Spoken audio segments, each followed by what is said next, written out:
And welcome back, everybody, to another episode of Bubba and the Bloom, episode 275, coming at you on a Tuesday evening, Wednesday morning, depends on when you listen to the show, to talk BloomBoards over the final 3 weeks of the season. So things got creative this evening. Can't wait to break this one down. We'll talk some news and much, much more. But before we get to that, you can find me on Twitter at BDN, the podcast at Bubba Bloom Pod, and on Patreon at patreon.com/Bubba Bloom.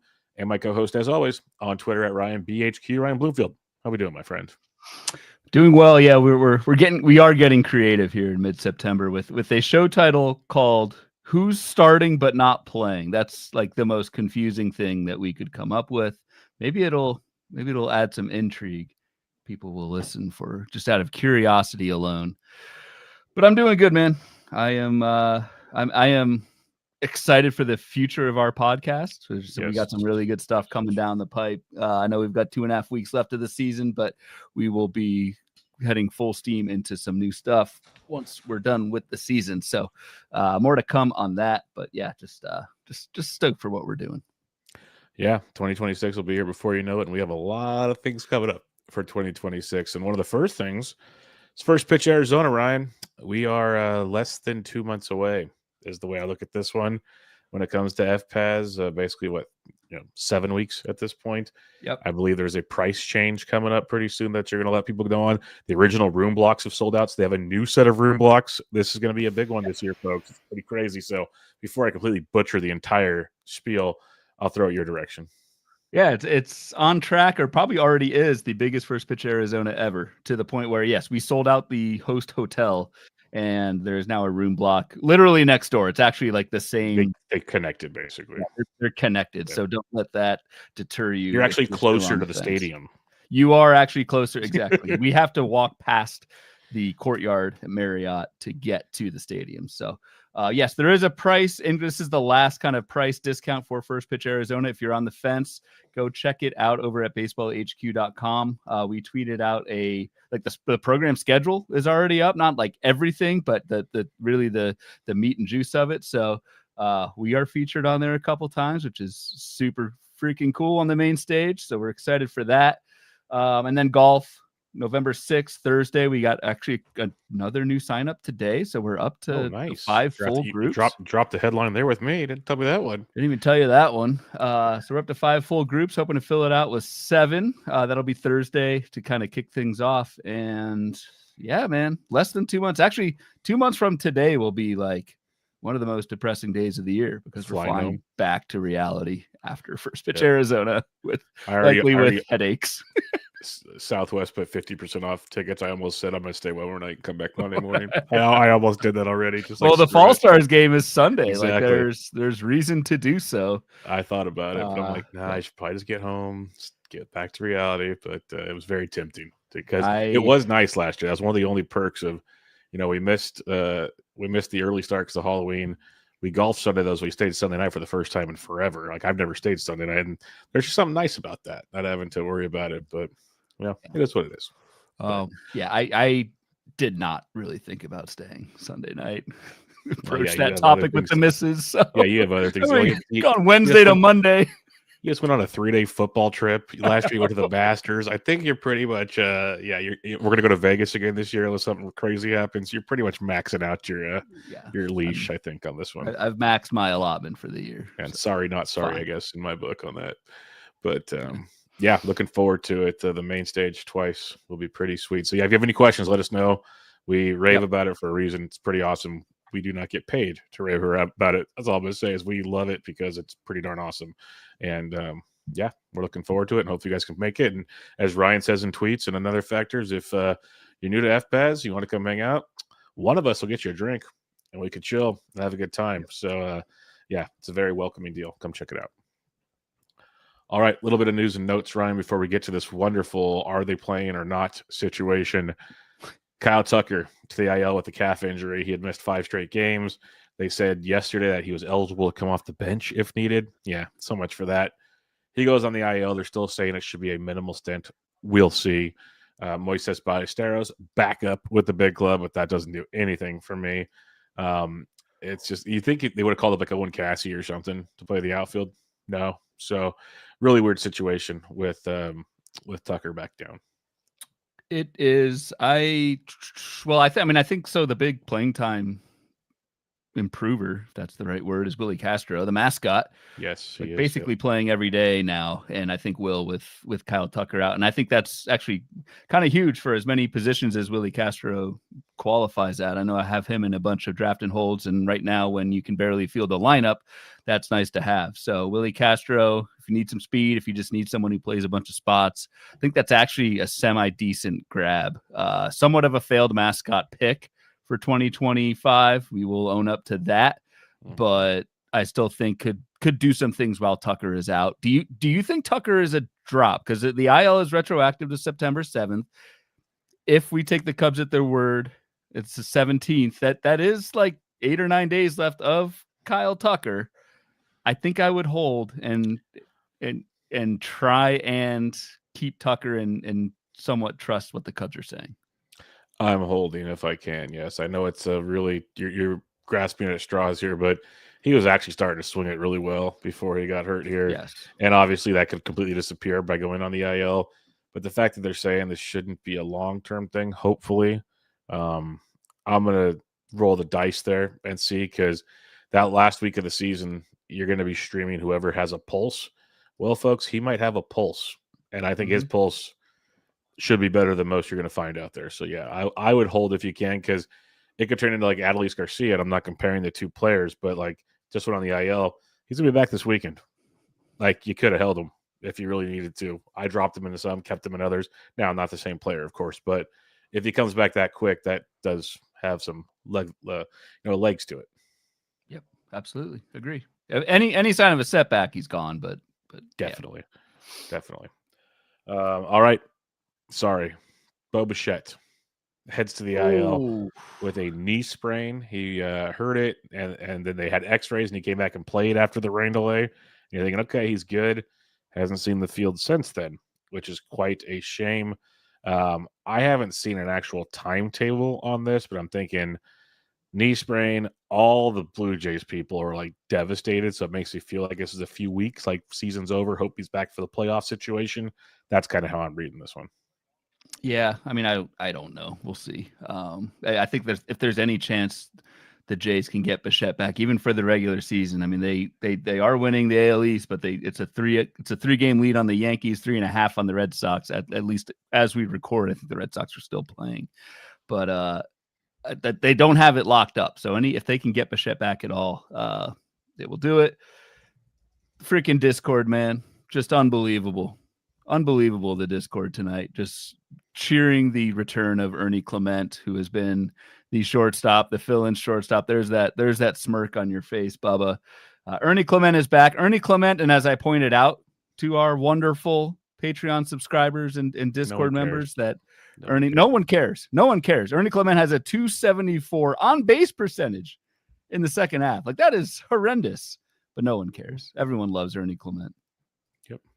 And the Blue Jays did say he's going to be the primary shortstop while Bichette is out. IKF might get a little run there. Andres Jimenez is at second.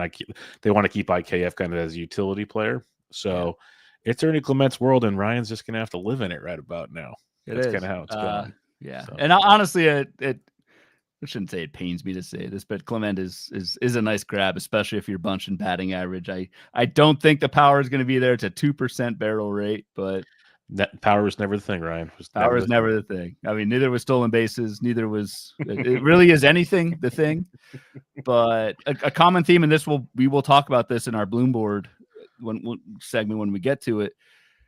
It's just like with 2 weeks left in the season, you need guys who are going to play every day. Like the best hitters can go in a slump, and Aaron Judge could do nothing for 2 weeks, and Ernie Clement could hit 4 home runs. You just don't know. So you need to bank on the one thing we do know, and that is playing time. Ernie Clement's going to have it while Bichette is out. Yep, most definitely. All right, we got a good one here. Dustin May. He heads to the IL for the Boston Red Sox with elbow neuritis. They were calling it like an elbow strain, but the MRI showed no structural damage, but he'll have to work his way back. He says he'll be back before the end of the season. We know how that goes. We saw Connolly early get called up to strike out 11 over 5 innings against the A's in Sacramento on Tuesday. Any thoughts on this? Obviously, there's moving parts. Tolley's pitching on Wednesday. Kyle Harrison's supposed to piggyback. There's a lot of pieces in play in Boston right now. A lot of pieces in play. I mean, I know very little about Connolly Early. Did see a little bit of his start tonight and just kind of scouting the stat line here, but very impressive stuff from Early across AA and AAA. Pretty much a 22% strikeout minus walk, which is good. Tons of missed bats. Ground ball rate. He's a ground ball guy. So that's a quick way to get to my heart. 51% ground ball rate for Connolly Early. So pitched well tonight, which means you would think he gets another turn in the rotation. So Connolly Early is I would say a priority, assuming he sticks in the rotation. I have no reason to believe he will not. Did the Giants just win? Yes. Saw a little fist pump from you. Ryan Walker got the save. Yep, we're good. There you go. Congratulations. Two back? Yep. Two back to the Mets? I think it's 3. It might be, I'll have to check. It's looking good. But yeah, when it comes to Connolly Early for Fab, you might want to bid early because if you're late, you're going to be in trouble. So make sure you get on that one. That's even worse than the thing I put in the Discord tonight. That's terrible. Well, we could talk about Anthony Volpe's off the field antics if you like, if you want to talk about fun conversations, but we'll do that one Patreon only. Yeah. Red Sox rotation is just interesting. So if we think Early has the spot, and I know we're somewhat dating ourselves with this, but like on Wednesday, it's some type of combination of Tolley and Kyle Harrison starting. Yeah, they said Tolley starting. He's never pitched in the professional ranks on 4 days rest, so they don't want to let him go deep. That's why Harrison's up. But now we don't know the definition of what deep entails by 3 or 4 innings. Is my guess. Yes. Yeah. Okay. Well, we will revisit on the Fab show, I guess, once we get some more clarity. But a lot of moving parts in that Boston rotation. Yeah, because their manager flat at Cora said Crochet, Giolito, and Bayo are locked into their spots in the rotation. They're pitching this weekend against the Yankees. That's like a done deal. It's the other 2 spots that they're trying to mix and match and put it together right now. And you can't, you can't take Early out. I mean, I don't. Not if Early just not there. But, yeah. Nope. So would line up for a 2-step next week, by the way, which would be nice. Would be interesting. All right, a couple Phillies bits of news here. Trey Turner to the IL with a grade 1 hamstring injury. They expect him back to start the postseason. Alec Boehm on the IL with a shoulder strain. Shoulder inflammation. He's expected back by the start of the postseason. Otto Kemp is up for Alec Boehm. Kemp went deep on Tuesday night. Edmundo Sosa is going to be the starting shortstop for the Phillies all the way through. Thoughts on this situation for a team that just beat down the Mets for the second straight night? Yes, much to your pleasure.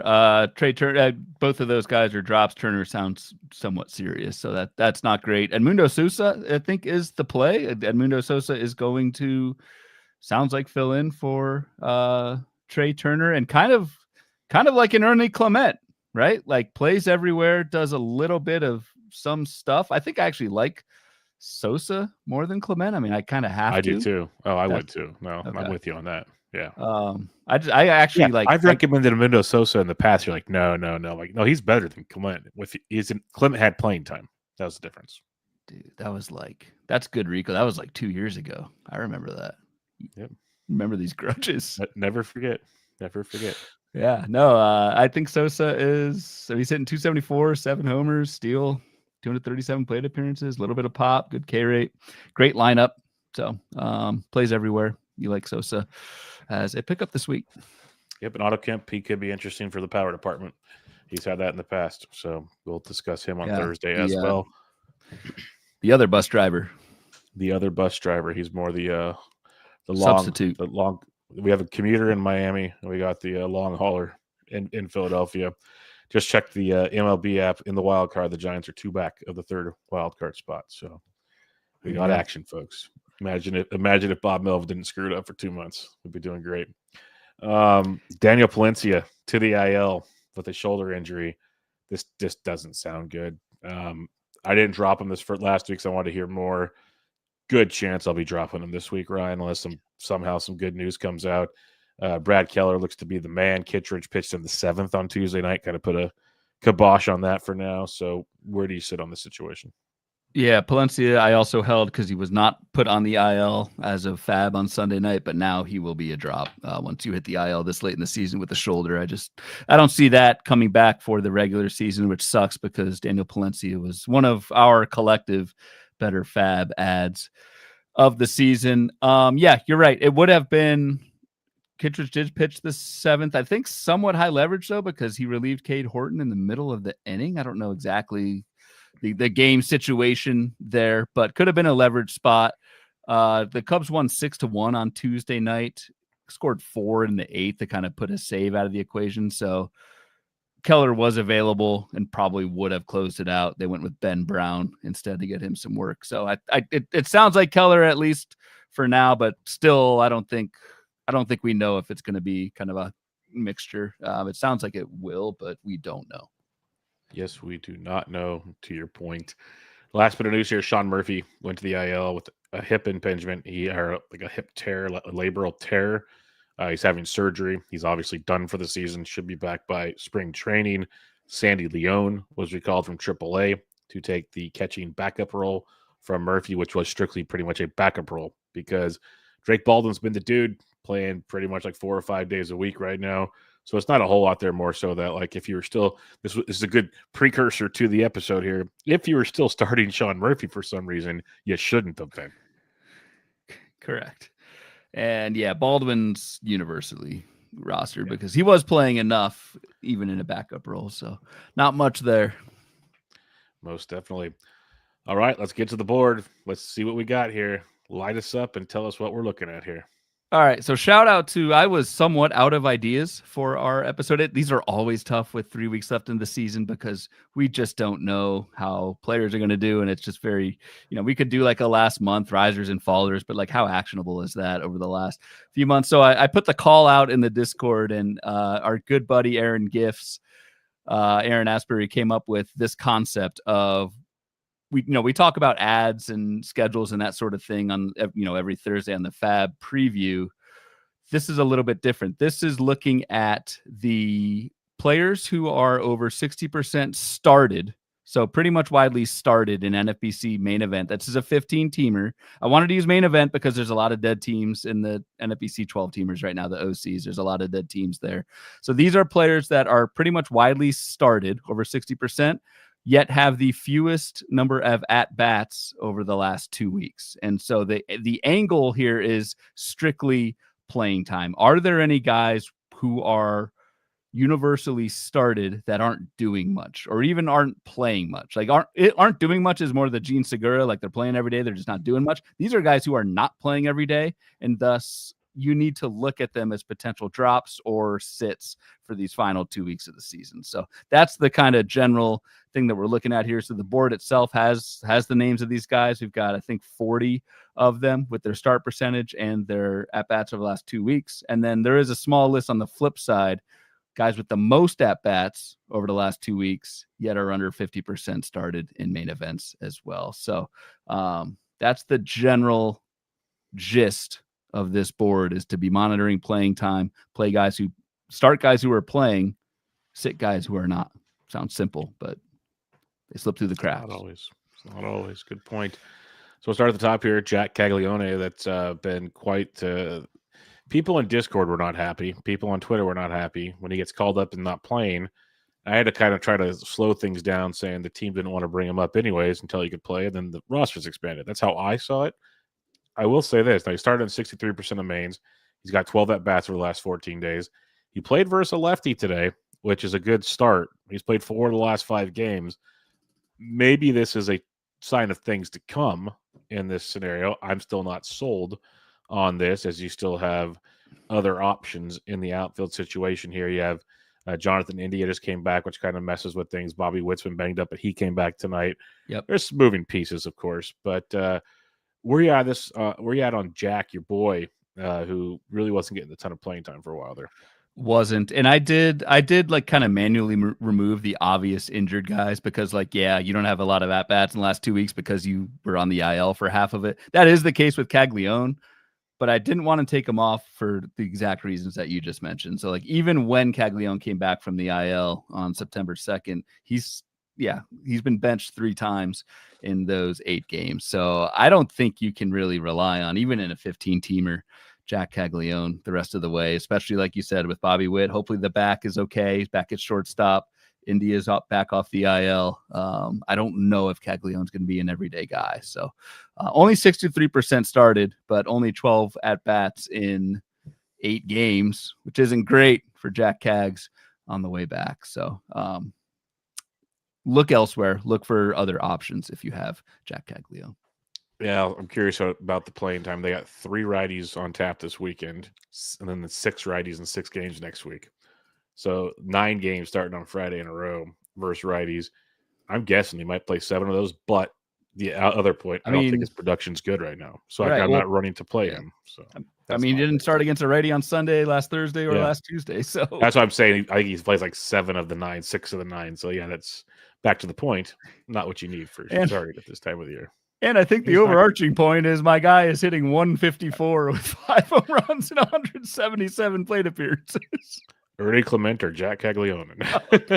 Don't make me answer that, man. Come on. I got to have some self-respect at this point. That's why I threw it out there. Yeah. Thanks. All right. Another kind of similar to the Jack point here, Victor Robles has started in 84% of leagues, 13 at-bats for the last 14 days. But he was, suspended. He's played 4 straight games, 2 righties, 2 lefties. So maybe this is one to pay attention to as, hey, he was in a platoon before he went on his suspension. Now he's back playing every single day, which honestly surprises me a ton because I did not see that one coming. Agreed. And I follow the Mariners somewhat closely, and was not playing every day, Victor Robles, even before the suspension. But like you said, 4 in a row. So I think if you need batting average and stolen bases, this is someone you absolutely roll with, despite the 13 at bats. I should also add, Ben Tidd recommended I do this. The just for a frame of reference, like on average, if you're a full-time player in a week, you'll get like 20, low 20s number of at bats, kind of depending on how many walks you take. So you're kind of your league average for an everyday player on this list for 2 weeks. You want to look like kind of low 40s, something like that, just to give you some frame of reference there. Good point. Jason Dominguez, I actually dropped him this past week. I think it was an OC. Maybe it was an OLAC. Can't remember anymore. But he's being started in 60% of main events. He has 13 at-bats. He is full tilt mode ever since Giancarlo came back. And given Giancarlo is deserved to play every single day, not going to knock that one. But Jason Dominguez has been pretty good. The problem is it's more so Grisham's been good.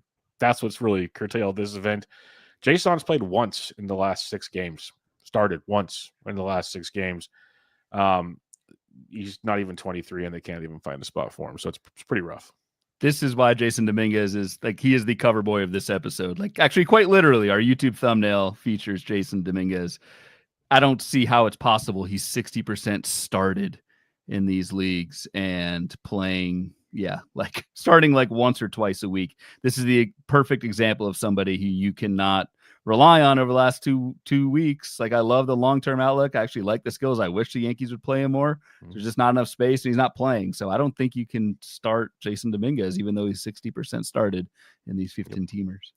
Yeah, I've had him benched for a while, but it's like I keep him around because when Judge got hurt or someone gets hurt, he plays, and he plays great. Like, it's awesome. Sure. So I think it had to be a 15-team league. It had to be my OLAC when I was doing that. But I finally said, you know what? Nope, we're dropping him for somebody else that I could actually use right now. Like, we're moving on with this situation. And so this is a great point that is highlighted on this episode right there. All right, Ha-Seong Kim, a guy that's been hurt a lot, and now he joined the Braves, came off the IL. He's playing every single day, and he's hitting basically 4th, 5th, or 6th every single day.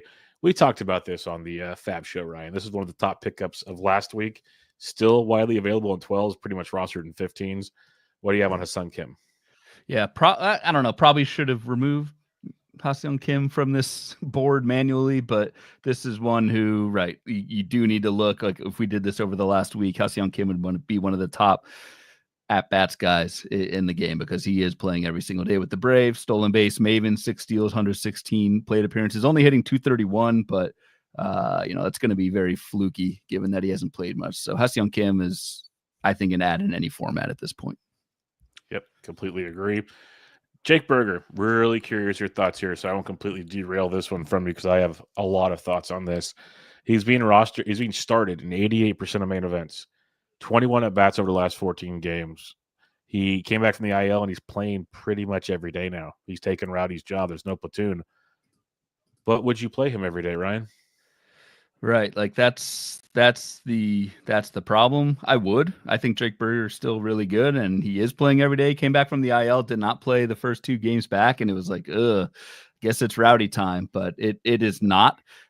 Jake Berger is still hitting, I mean, God, probably the most consistent. He's like Chris Davis in terms of batting average, like with a K in terms of consistency, 250 each last 3 seasons, hitting 245 this year, has 32 barrels to only 14 home runs. Like I feel like the power is still there for Jake Berger. He's playing every day. I actually like Jake Berger quite a bit, but you said you had a lot of thoughts. So I don't know if you agree or disagree. No, I just wanted to, I agree. Like since he's come back on September 1st before Tuesday night stats accumulate, he's hitting 286. He's hit safely in 5 of 6 games. He has 2 homers, 5 RBIs, only striking out 22.7%, which I think is great. And to your quality of contact discussion, since he's returned from the IL, an 18.8% barrel rate, a 56.3% hard hit rate. He has 3 barrels in 16 events or whatever. Like that's what the math says. But 113.2 max EV. Like he's still crushing baseballs, absolutely destroying baseballs. And that's what you want to see. That's what he does. Even when he gets hurt, he comes back. Sometimes just like the last time he came out the IL, it took a few weeks. That's why I was wondering how it would go. And I even wrote about it in the Fab article this week. I said, okay, let's see what he does. He's actually starting to play now. If he plays over the weekend, this is something to jump on because he's widely available this past week. He got scooped up in a lot of places. So this is one of those 88% started. If we did this one next Tuesday, you're going to see him probably on the right side of. Well, he wouldn't be on this board anymore, but he'll be sitting in a pretty spot, I believe. Yep, agreed. Similar to Jason Dominguez, how in the heck are you starting Nick Castellanos in 74% of main event leagues? Dude has 25 at bats, which to me I thought was a high number from what I pay attention to of Nick Castellanos. The manager flat out said, "I don't know if I can trust starting Nick Castellanos." That's like the roundabout way of what he said.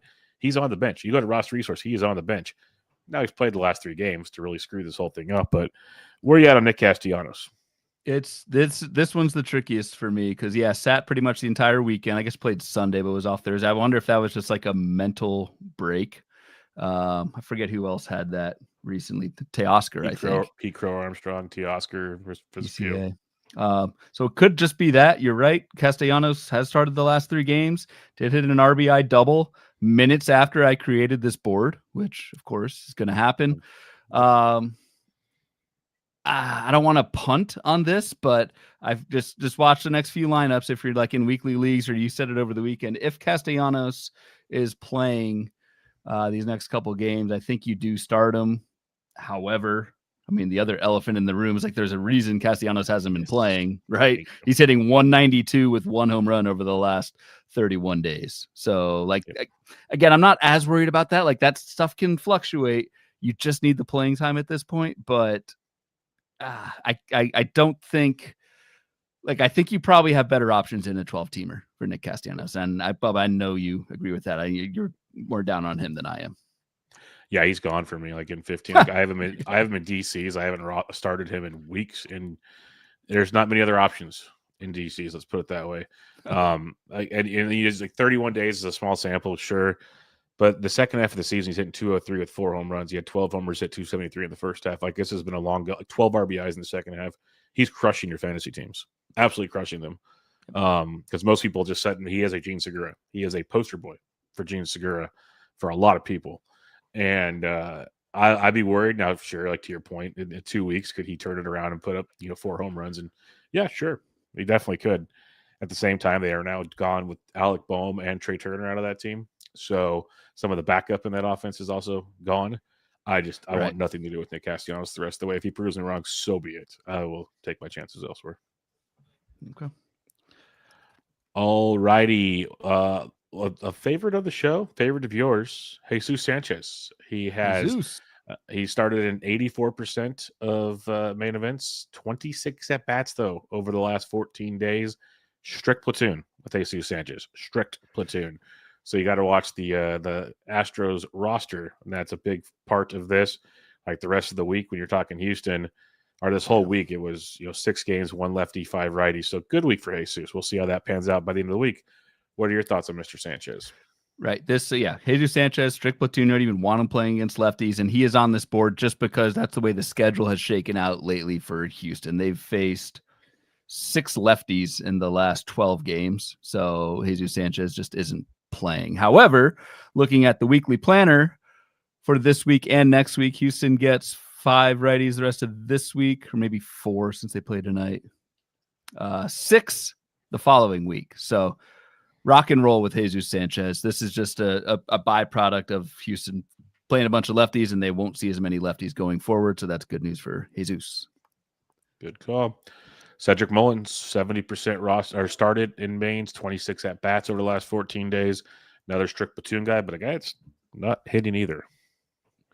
Right. Agreed. But has started pretty much every day. He's been benched a couple times against righties too. So a little bit more concern with Cedric Mullins than Jesus. The Mets the rest of this week only get 2. That's right. This is the heavy lefty week for the Mets. So maybe too late in weekly leagues, but only 2 more righties for the Mets this week. And then next week for the Mets, they get 5. So playing time's not going to be there for Cedric Mullins the rest of this week.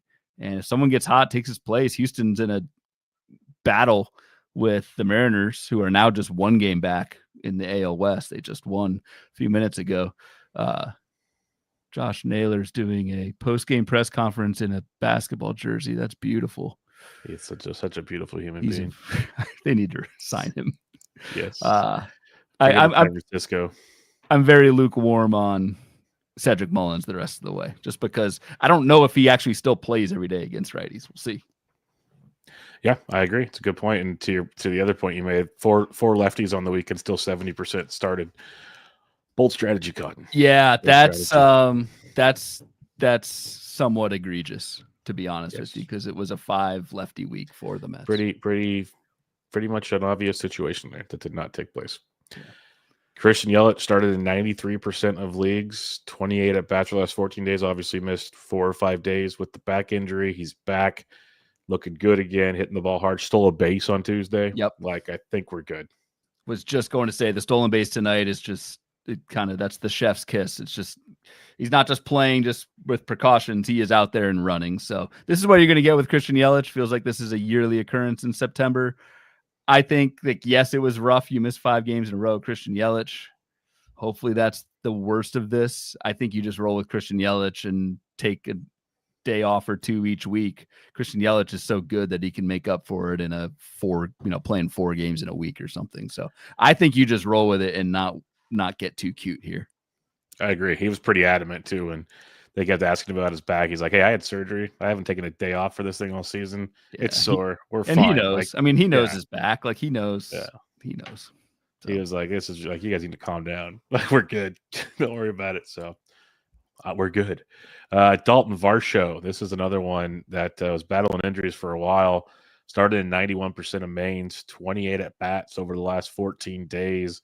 He's starting every day or almost every day in center field. Are we good to go with Mr. Varsho? Yeah, we are. This is a product of 2 games missed last weekend with injury and then just sat 2 games as well. But pretty much Dalton Varsho is an everyday player, so I'm not too worried about him on this list. I'm glad we're talking through this because not everyone on this list obviously is there's a lot of context to this.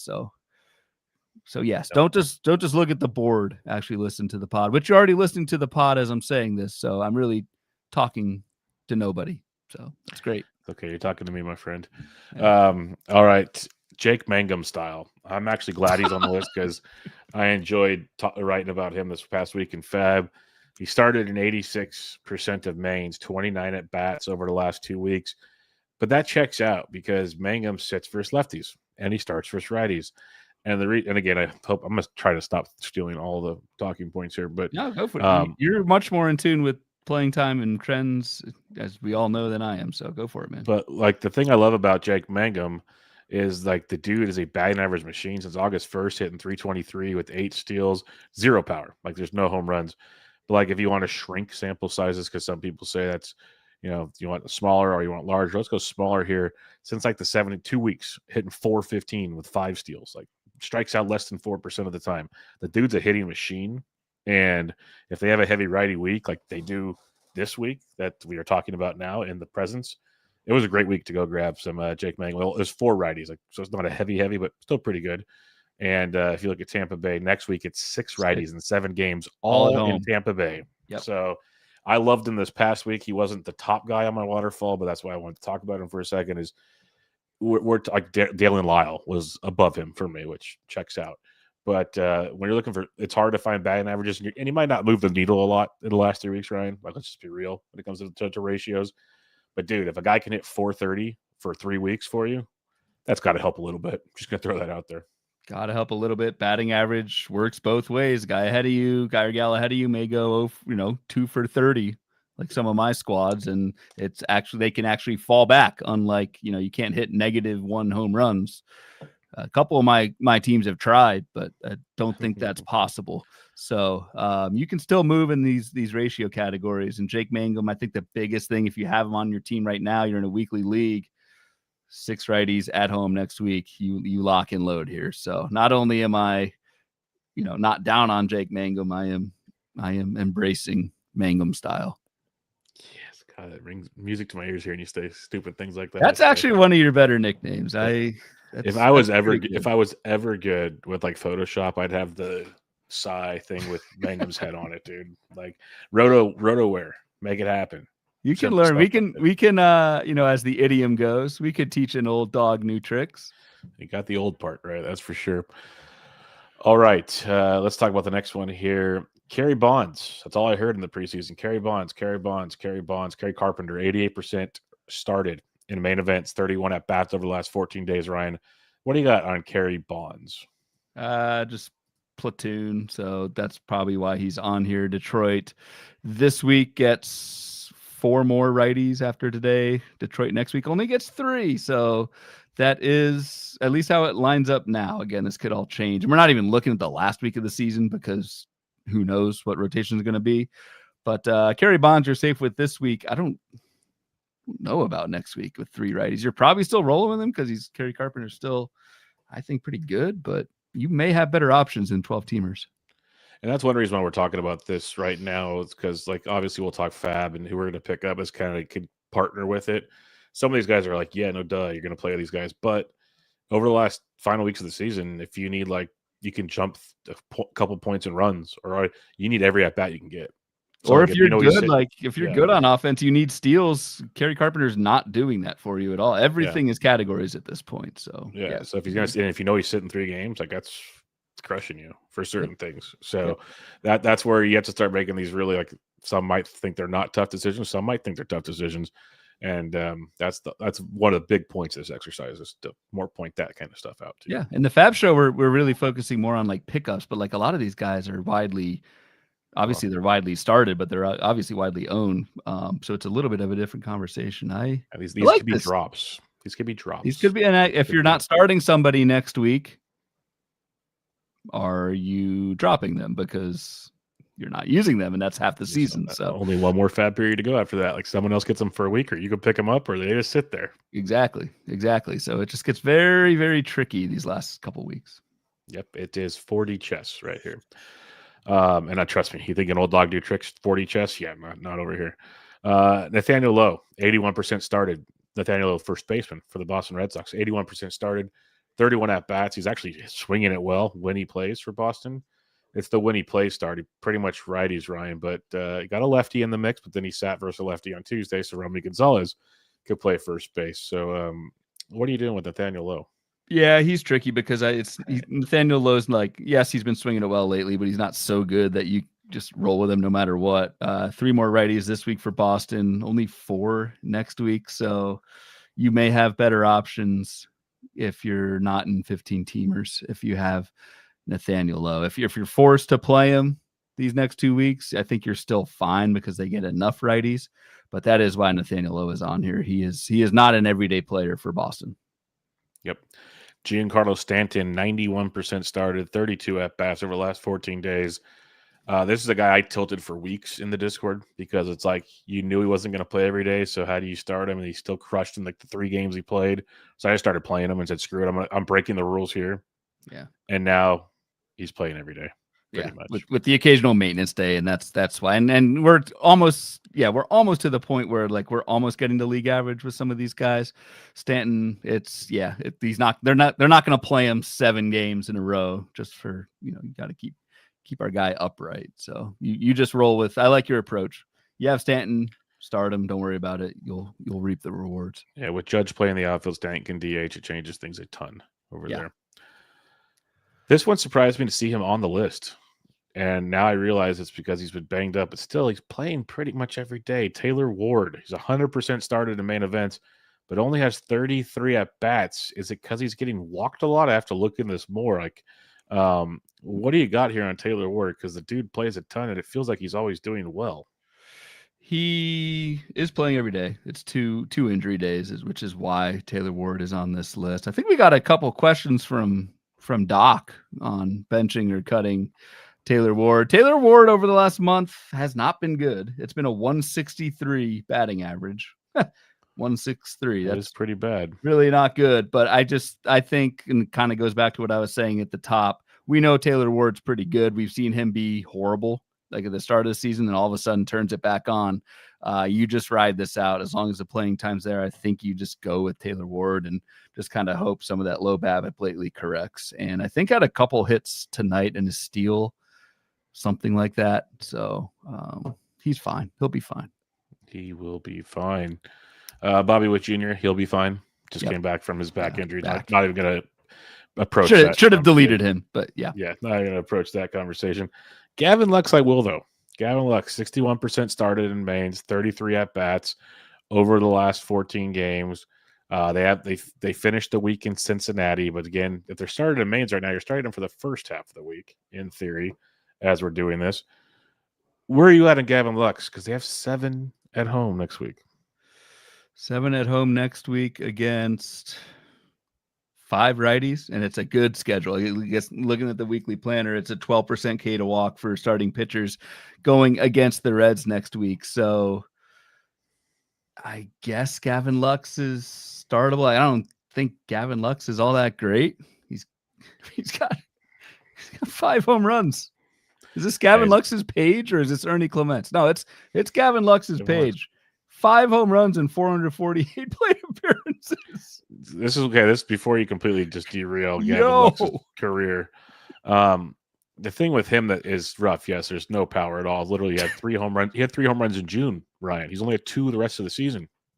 It's been bad. But what I will say, now he's only hitting 174 over the first 7 games of September. That's not great. Dude hit 303 in August. Hit 254 in July. That's the one thing Lux has done, even like in small samples of the Dodgers. He can usually provide a little bit of batting average. I'll give him that much. He doesn't run, doesn't have any power. But again, if you're looking for potential, just runs scored, hit for decent average, 5 out of 7 games versus righties for now. Like he could have a nice week at Cincinnati next week. But yes, he's one of those guys that I think I've added and dropped multiple times this season just to stream in Cincinnati. Yeah. Yep. Matty McLean, his teammate, Matty McLean. He's up to 93% started, 34 at-bats. This is one of those where people wanted to just say, what's wrong with him, cast him away. And it seems, maybe, kind of, sort of, things have changed. The biggest thing is, he is pretty much playing every day. I think he's had 2 off days last 2 weeks, which is kind of why he shows up on this list. But yeah, over the last month, Matt McLean, 242, 3 homers, hasn't stolen a base, but still, for as bad as he's been this year, it's still 14 homers, 16 bags. Batting average is going to kill you, so just beware of that if you're looking at categories. But in terms of power, speed, and he's playing every day, you roll Matt McLean out there, I think, pretty much universally. Yep, starting to hit with a little more thump towards the end of this last week, so maybe that'll carry over down the stretch, especially those 7 games in Great American. A few more here, Ryan. Zach McKinstry, 88% started, 34 at-bats, was out of Tuesday's game with an injury, which that's no bueno. But a guy that usually plays every day at some point because he plays all over the diamond. Yep, agreed. Not much to add here. He's not the 19 steals. That's more than I thought this year. He's been pretty productive. Steals. Yeah, he's been pretty good this year.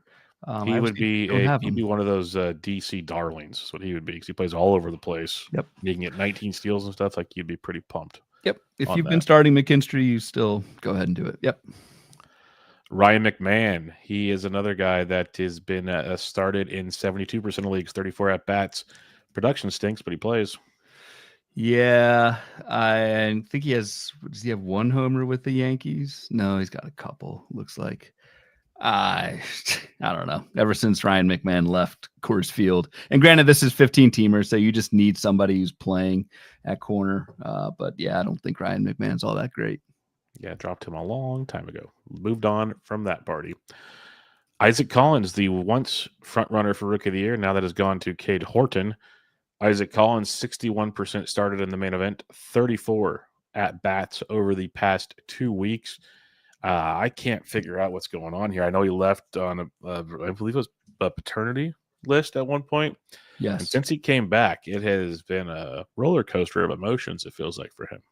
Those sleepless nights, man. Both That'll been do there. it. God. Yep, that'll do it. I mean, you vented in text on Monday because he didn't start on Monday. Yeah, for whatever reason, Collins is getting like occasional off days, and I think it's kind of to the point where, like, I mean, is he good enough to be a for sure starter if he continues to miss a game or two? Like Stanton. Like Stanton, I think is a good enough. I don't know if Collins is, but again, I'm always low on Collins, but I don't know. I would be looking at other options if you need to. Yeah, he needs to play. And they got mouths to feed. Jake Bowers is back playing just enough and hitting, which is causing a problem. Hoskins is back, I guess. Hoskins is back. Yeah. Yeah, Blake Perkins. Like, they got a lot of mouths to feed right now, and it feels like Isaac Collins might just be in a circling pattern there, is the way I'll say it. Teoscar Hernandez, 98% started. He went deep on Tuesday, thank God. 35 at bats over the last 2 weeks for Teoscar, who he, like you said earlier, did get a mental break recently. It's been kind of feels like maybe I'm overthinking it, down season for Teoscar. So what do you have here? No, it has. I actually, so for Baseball HQ, it's article's coming out on Wednesday. I did a quick recap. It's like a Mulligans article, but part of it is a kind of a color-coded blue board of the top 100 ADP. Teoscar, yeah, not the best season. 21 home runs and 239 batting average. Like that's not great. It's not horrible. Like you still got 78 RBI, 54 runs. I mean, that lineup helps, but hasn't been great. Teoscar is on this list because of the mental break. Like you said, hit a home run tonight. If you have Teoscar Hernandez, you're rolling with him. He's just, I think he's still a good hitter. He's in a great lineup. He's 98% started. You roll with him. Yep, you go there as the Dodgers hopefully they should get clicking. They really have not for a while. That's been their biggest thing. Their offense has been pretty approachable, which does not help at all. I'm curious your thoughts here. O'Neal Cruz, 93% started in main events, 35 at bats over the last 2 weeks. The floor is yours before I say anything. I mean, for me, it's a lefty-righty thing. Rest of this week, Pirates only get 3 righties. Like, that's not great. Pirates next week only get 4 righties. I don't think O'Neal Cruz is a slam dunk start, even though he is started in 93% of main events, especially if you're bunched in batting average. You know he's not going to do that, and facing at least 5 lefties over the next week and a half. Like, you see O'Neal Cruz on your roster, you drafted him early, you think auto start. It's not quite like, sure, if you're bunched in homers and steals, like, go with O'Neal Cruz, but man, when O'Neal Cruz is playing lefties, he's almost, well, he is not startable. He's almost unrosterable. To be fair, you can say that about righties too when it comes to O'Neal Cruz. He's been benched for quite a while for me, and I'm probably going to drop him this week wherever I do have him. Whoa! Since August 1st, he's hitting 132 with 2 home runs and 3 steals with 34% strikeout rate. He has done jack squat to your team except crush it if you've been starting him every single week. Like, he is horrible. He doesn't know what he's doing up there, striking a ball 300 miles an hour somewhere, but he also can't make contact half the time. He is not worth rostering for the final 2 weeks of the season. I'll just say it right now. Wow. Disagree, but I like the passion behind it. I like the passion. He's been so bad. Like, he's worse than Nick Castellanos. And like, would you be checked out if you were playing out the string in Pittsburgh right now, last 2 weeks? Oh, Just that's what get this over with. I said it a while back with him when he had struggles going on one of our Bloom boards. I'm like, he hates the team, he hates the ownership, he doesn't want to be there. Like, it all checks out. So that means, why am I rostering him if he's checked out? Type thing. Yeah, there's I guess. to No, this. you make a valiant point, and yes, you do. All right, Addison Barger. This is one that's been a pain in the butt. 84% started, 35 at bats over the last 2 weeks. He has hit the skids for sure. We've seen in the Discord people saying this is your Gene Segura. This is your Gene Segura.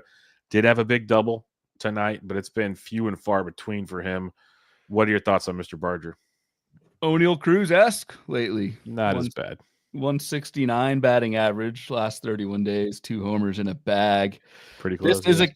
This is a combination of a little bit of a platoon, but also Barger's been benched sometimes against righties. So I don't even know if the Bubba Shed injury probably does open up just because Clement plays everywhere. Now he's kind of occupied at shortstop. So that probably helps, at least against right-handed pitching. Toronto the rest of the way gets 4 righties the rest of this week.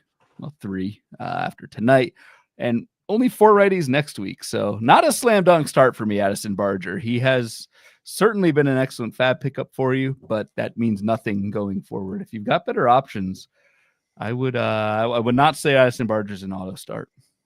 Definitely. Dylan Cruz, 79% started, 35 at bats. People say, oh, he's back. He's going to hit for average. He's going to steal bases. He ain't doing either. So throw it out there. He's doing nothing. He stole like 2 bags when he first came back. He hasn't stole a bag in probably 10 games. So, he's not doing it for you either. Yeah, and not even playing. I mean, I wonder if like the Nationals are just kind of easing him back into things and giving him the occasional rest day. I think if you have Dylan Cruz, certainly in 15-teamers, you go with it, but in 12s, hasn't done much. Cody Clemens is strictly a 15. I don't have a whole lot to say with him. We've kind of poo-pooed him the last couple of fab shows. Josh Bell is starting to hit with power, folks. Dude, he's on fire, man. He's doing one of those Josh Bell runs where it's like, yep, that's how we're going to roster him in the 75th round of a DC next year, just because he does this every single season. 72% started, 35 at-bats. He switch hits. He plays. I don't have a lot here. And he's hot, dude. Yep. It's mostly a lefty-righty thing. Like, would you take Josh Bell over former teammate Nathaniel Lowe the rest of the way? No, it's a stupid question, but I think I'd take Bell. Just go with whoever's hot right now. Yep, 2 week hot stretch run. And the Nats get 4 more righties this week, and the Nats get 6 righties next week. So a ton of righties for Josh Bell coming up. That's actually a target for me. Yep, that's a big one. Another Nats, Luis Garcia Jr., 98% started, 36 at-bats. I dropped him a month ago in 12s because of the platoon situation and the production. So pretty simple there. Yep, agreed. Not even the production's been there, but like I just said with Bell, ton of righties coming up for the Nats. So in 15-teamers, you absolutely keep Luis Garcia going. PCA, 95% started, 36 at-bats, one of the worst hitters in baseball in the second half of the season. That's just not me. That is actually the player hater saying that. So, and got some mental days off. Did come back and have an okay game on Tuesday, but I think he's lost for the rest of this season, personally. To the point where you don't start him in 12s? Drop him? I don't know if you don't start him, you drop him. Well, I'd probably wait to drop him the final week of the season so no one else could get roster him in case he does get hot type thing. 2 steals on Tuesday. Yeah, that's what I'm saying. Let's see how this coming out of this mental break goes the next couple of days here before I get too. Yeah, O'Neill Cruz gone. PCA, I'm still kind of tepid. Yeah, I think you start PCA and just go with it. Yes, he's been horrendous second half, but the talent is there. We saw what he did. Like, yeah, I think PCA got you here. You start him. He's playing. Go for it. All right, I'll let you have this one. Andres Jimenez, your boy, 68% started, 36 at bats. What are you doing? I don't know. I'm probably starting him and then hating myself for doing it. That's a good answer because he's not good. It's not good. He is playing pretty much every day, second base, and you never know if you need steals or whatever. You're bunched up there. You could do it. Jimenez is 12 of 13 on the base pass this year. He's only hitting 213 on the season, but here I go again, man, talking myself back into this damn guy. K rate's under 20%. Like, he doesn't strike out. Yeah, he doesn't hit the ball that hard, but he runs. Like I said, I hate myself for doing this. But that's why I said the floor is yours when it comes to. You're just like sitting back and watching me like talk. Like I wrote him up in Fab like 2 weeks ago. I had him as preliminary in Fab. I just erased him. Like, I'm not even going to justify writing this up in Fab right now.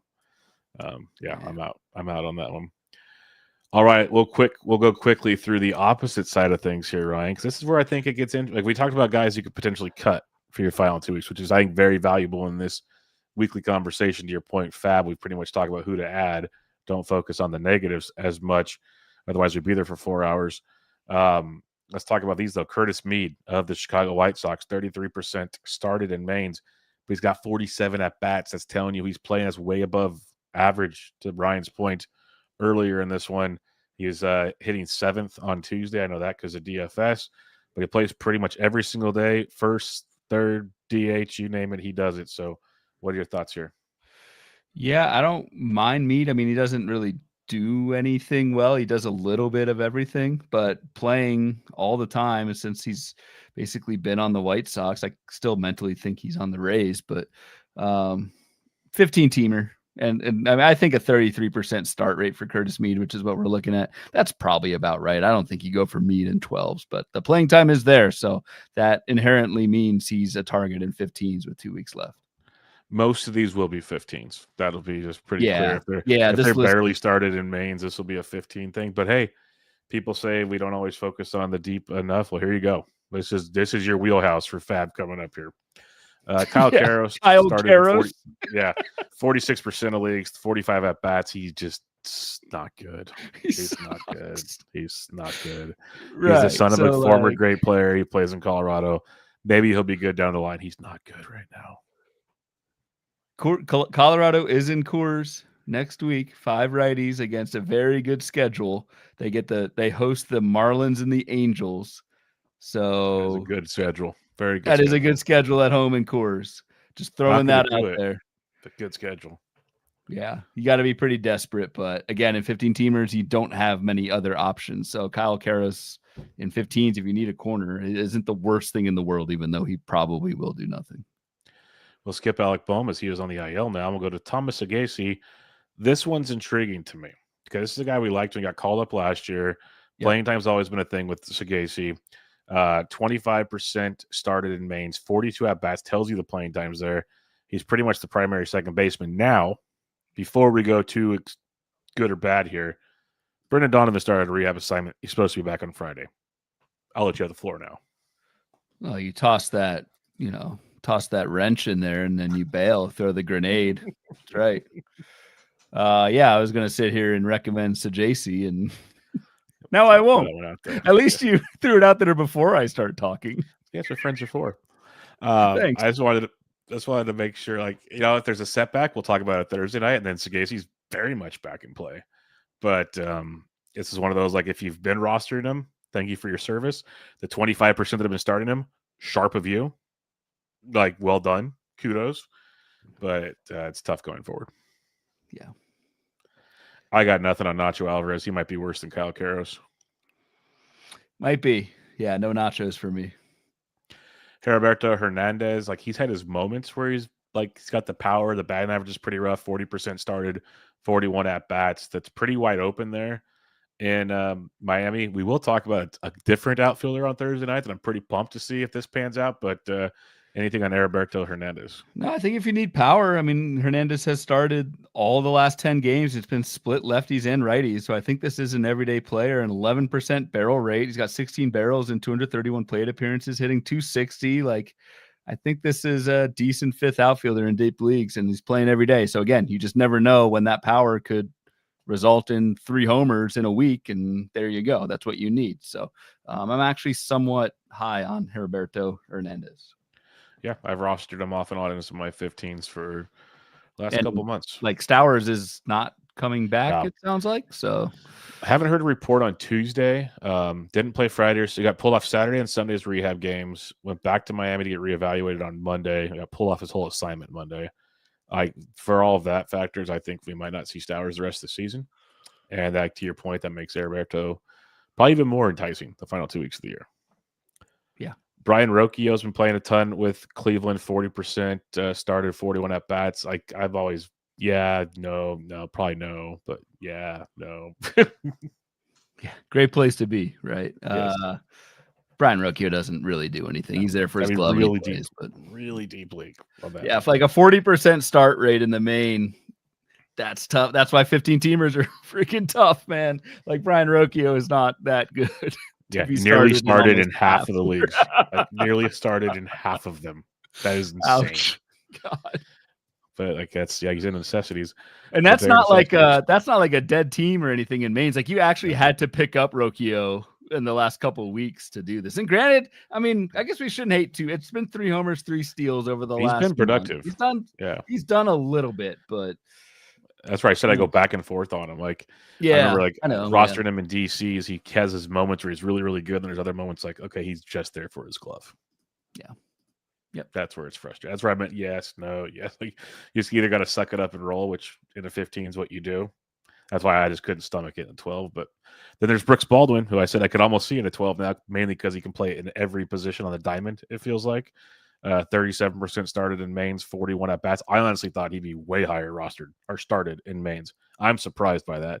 The dude's got some speed, hits for average, couple homers. That surprises me a lot. Yeah. We've been talking Brooks Baldwin the last few weeks anyway. So regular listeners to the show know we kind of like him. I don't know. He hasn't been that great lately. 2 homers, a steal, 260 batting average over the last month, but playing time's there. Versatile in terms of position eligibility. I got to take him over Brian Rocchio, but doesn't really say much. Well, and for the last 2 weeks of the season, and actually the last week, if you want to maximize at bats, Brooks Baldwin's tremendous on those.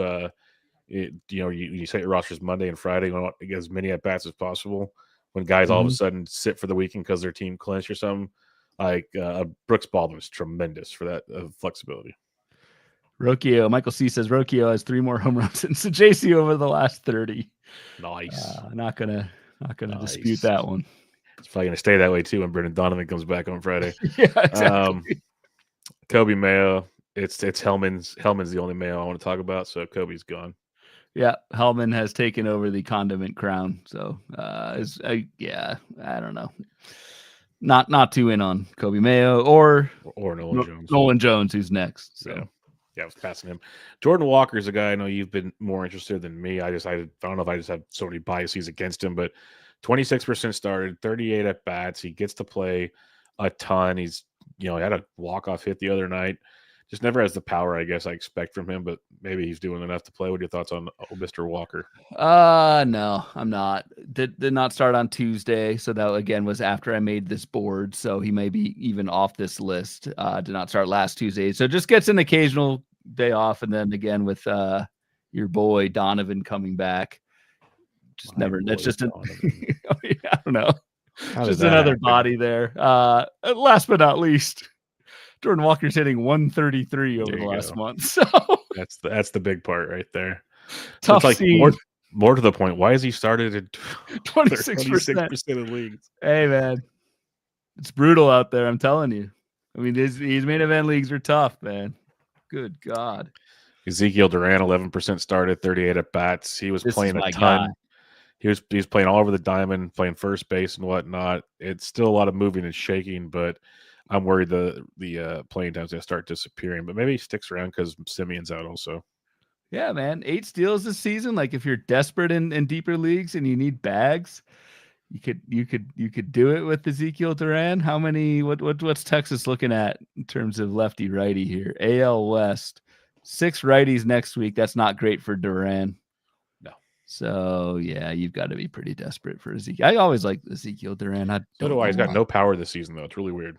Yeah. I saw a stat. I think it was like today or yesterday. It was a full 365 days since his last home run. which seems insane because he was hitting them rather frequently last year, it felt like. So, really crazy. Adam Frazier losing playing time to Mr. Mount Massey. So, I got to move on from that one. Mount Massey, didn't Mount Massey break up a no-hitter this past week? Yes, he did. He broke up a no-no. So, you got that going for you. There you go.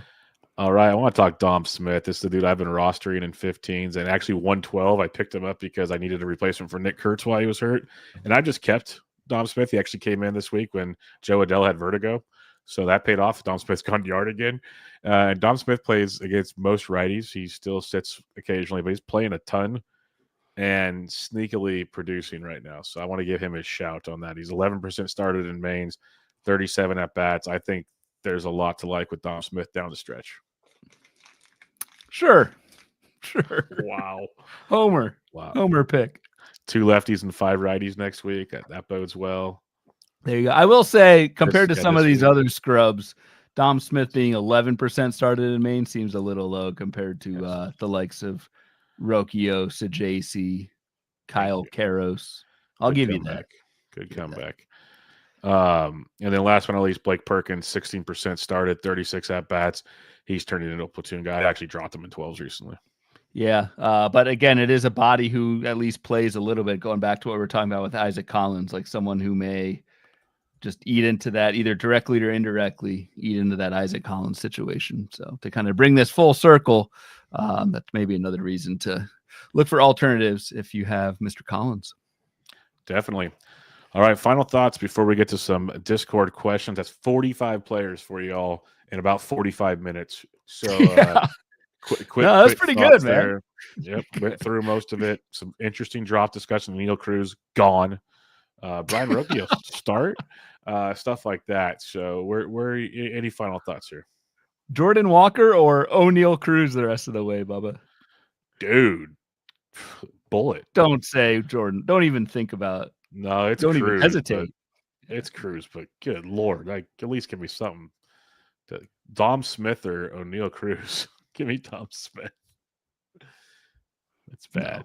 No. Dom Smith. No, cool concept. Thanks again, Aaron, for coming up with this idea. I actually think we kind of hit the skids at the end there, trying to add some of these guys who are horrendous, but I do think the drop/sit talk for some of these guys who are pretty widely started is at least somewhat actionable with 2 weeks. As actionable as things can be with 2 weeks left in the season, I think this is it. And again, we'll be back Thursday with Fab for ads and schedules, of course.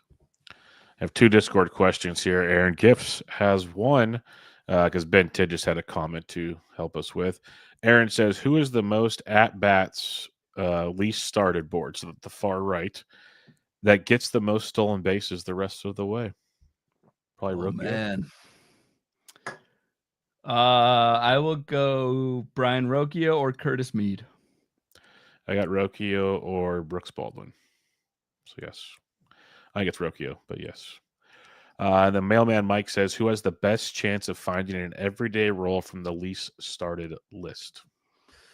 The best chance for an everyday role is certainly, Mead already kind of has one. Same with Rocchio.